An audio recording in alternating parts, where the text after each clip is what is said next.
Yes, Android is very powerful and most used operating system, but Google is working on something else which may end up being direct replacement of Android. I am talking about Google's new Fuchsia OS, so sit back and watch the video till the end to know what it is all about. Hello guys, my name is Vibhav and you're watching VibsTech. Let's get started.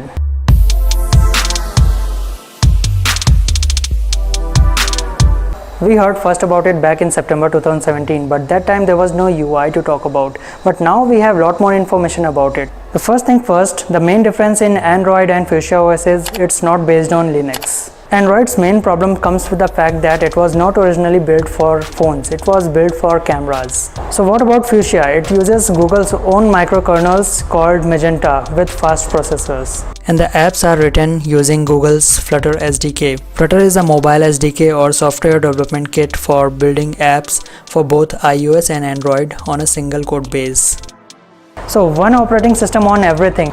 So single OS means completely seamless integration across all the devices. The reason Fuchsia OS is so powerful is that this kernels let it run on everything. It can run on smartphones to fridges and even on street lights. So by the time people will use more and more smart devices with this OS means completely seamless integration across the devices. Like if you are playing music on your phone, it can switch to your smart speaker in your room. When you get into your car, it can resume the music or podcast exactly where you left off. Another main reason could be the updates, as Android has single update, but to install those updates to different configuration is not always possible. It has to be done on manually for each company, and that is why you see late updates on Android devices like Samsung and other devices. And Google's own Pixels gets the update as soon as Google releases a new update. Fuchsia is simpler, cleaner and built to provide updates on time. Also, Fuchsia OS is written on Flutter software development kit. This works with Android too, so all the existing Android apps may run smoothly. Flutter app written on Dart and support to perform better than Android apps which is written on Java. Fuchsia UI is simple series of card and home page to the bottom. You can move these tiles and move it to other cards to open multi-window. At the center you get profile, and tapping on that shows battery percentage, network and Wi-Fi information.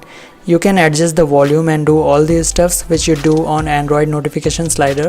You can scroll through tiles and tap anywhere to get back to the home screen. Tapping on Ask Me Anything brings up the keyboard, and this seems to be Fuchsia keyboard with nice dark black theme. So if your question is, can Fuchsia replace Android? So yes, it may be, but definitely it will take some time, maybe couple of years. Google has dedicated enough resources and 100 engineers are working on this project right now. In fact, it's already been tested on Honor Play phone. So guys, what do you think? Are you ready to experience new OS? Let me know in the comment section below. And for more videos like this, you can subscribe to the channel. See you in the next one. Bye bye.